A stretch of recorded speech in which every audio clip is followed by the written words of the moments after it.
Comparaison d'intégrales. Propriété. Soit f et g, deux fonctions continues sur l'intervalle AB de grand R, telles que, pour tout x appartenant à l'intervalle AB, f de x est inférieur à g de x. Sous ces conditions, l'intégrale de a à b de f de x dx est inférieure à l'intégrale de a à b de g de x dx. Alors, pour se convaincre de cette nouvelle formule, il suffirait de se replacer dans le cas des fonctions à valeur positive.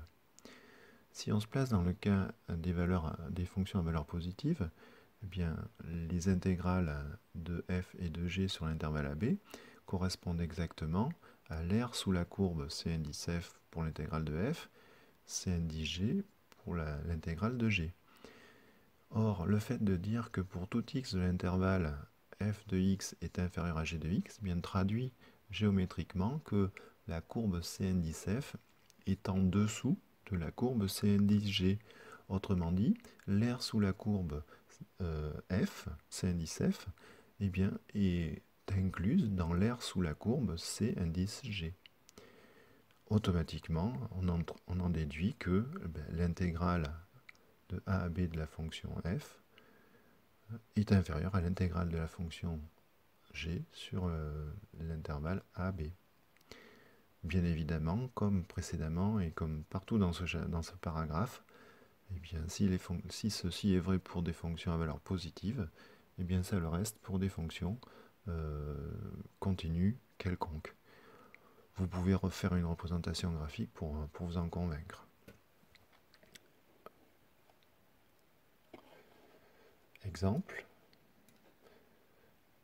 On souhaite encadrer l'intégrale de 0 à pi de sinus x exponentielle x dx.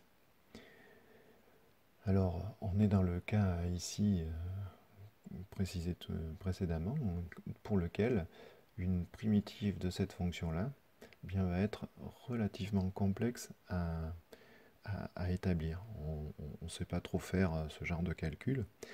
Donc si on veut quand même déterminer la valeur de l'intégrale pour une raison ou une autre, il va nous falloir procéder de façon astucieuse et on peut essayer non pas de déterminer cette intégrale-là, mais d'en déterminer un encadrement pour déjà avoir un ordre de grandeur de cette valeur.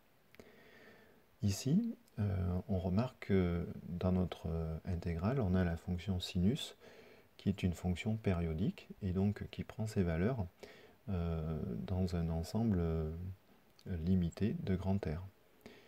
C'est ce que je dis dans la première phrase. Pour tout x appartenant à l'intervalle 0π, eh bien, le sinus de x est compris entre 0 et 1.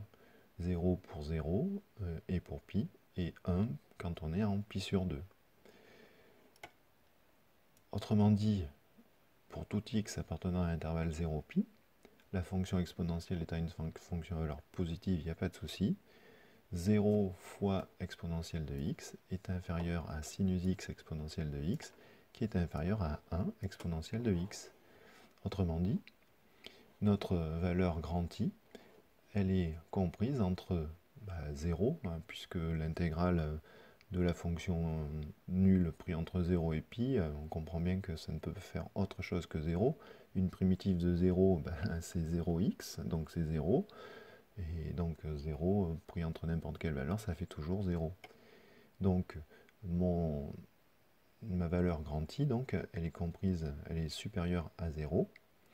Et elle est inférieure donc à la primitive d'exponentielle de x sur l'intervalle 0π. Je n'ai plus qu'à déterminer cette intégrale pour avoir un encadrement de mon intégrale, petit i. Une primitive d'exponentielle de x, c'est exponentielle de x, il n'y a pas de souci. Je sais donc que grand I est compris entre 0 et la valeur de la primitive d'exponentielle de x qui est elle-même, pris entre les valeurs pi et 0. Autrement dit, 0 est inférieur à grand I, qui est inférieur à exponentielle de pi moins exponentielle de 0. Exponentielle de 0, c'est toujours 1. On peut donc affirmer que grand I est compris entre 0 et exponentielle de pi moins 1.